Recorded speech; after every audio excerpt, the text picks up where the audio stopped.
Don't yawn. The full name or abbreviated name, your real name. I'm Albert Oldakowski, Jr. I was born Katrina Mary Stockman in 1943. You didn't ask about the year, did you? Well, you got it. And married Al Oldakowski in 1960. You didn't ask that either. Okay, let's start again.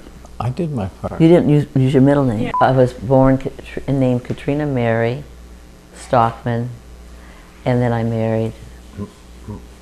Oh, I got to tell you how I got the Oldakowski. No, I'm Albert Oldakowski, Jr. I'm Katrina Mary Stockman Oldakowski. And we are married 53 years.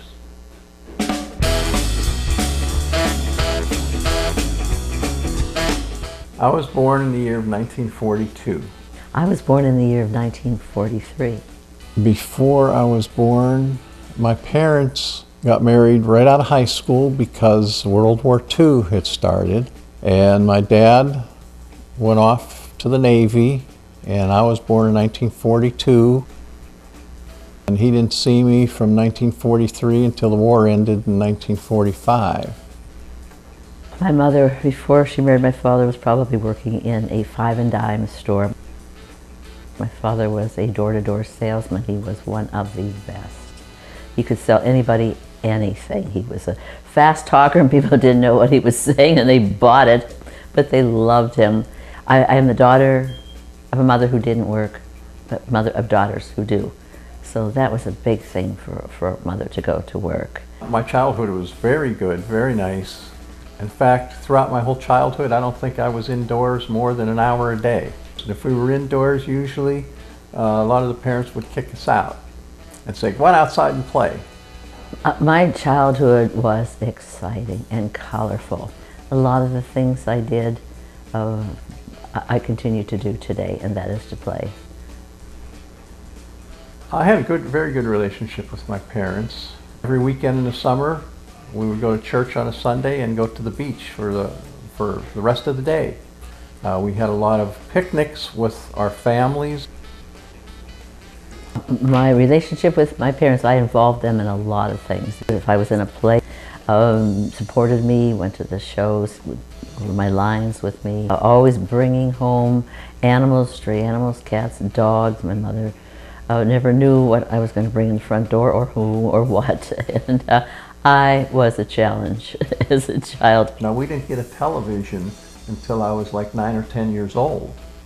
So we listened to the radio before that.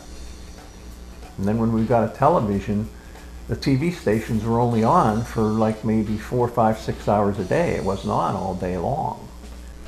We have to think back to our grandparents. When an airplane would go overhead, they would stop to look at that. And just things like, we didn't have a microwave, we didn't have a lot of convenience, they just weren't that accessible. Rock and roll. My very first record that I bought when I was maybe 12 years old was See You Later Alligator by Bill Haley and the Comets. Even before rock and roll, which we experienced, wasn't even aware that there wasn't music for teenagers. And our children, some of them at times have said, boy, we wish we grew up in your age because of the rock and roll. We met when I was 15, when her cousin introduced us. And we dated off and on for 5 years. Then I realized she was the one, and so I asked her to marry me, and then we got married. It was interesting for both of us. We lived around the corner from each other.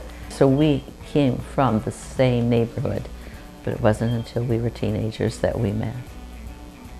We got married in 1963, October 12th. We thought that we were getting married older at 20, because your parents were married at what age? 18. 18, so 20 for us was older. So we were having children, and some of our friends weren't even married yet. And now the trend is to marry even later. It's changed. The wife stayed home and the husband went to work. And when I was growing up, you could be a secretary, a school teacher, or a nurse. Those were your three choices. There was nothing else really offered. Number one, I think it's a lot harder to grow up today than at the time I grew up. And it doesn't seem like people forgive each other as much now as they did back 50, 60 years ago. And that's something we've got to get back to doing and lighting up a little bit. If anything we need in today's life is hope, and that it doesn't have to be black and bleak and dark, because there is goodness, and there's goodness in everyone. But I think there's also a hopelessness that's bred in our media. Okay, that's all I have for you guys. Wow. Woo. Now, do we have to belong to the union to get paid for this? No.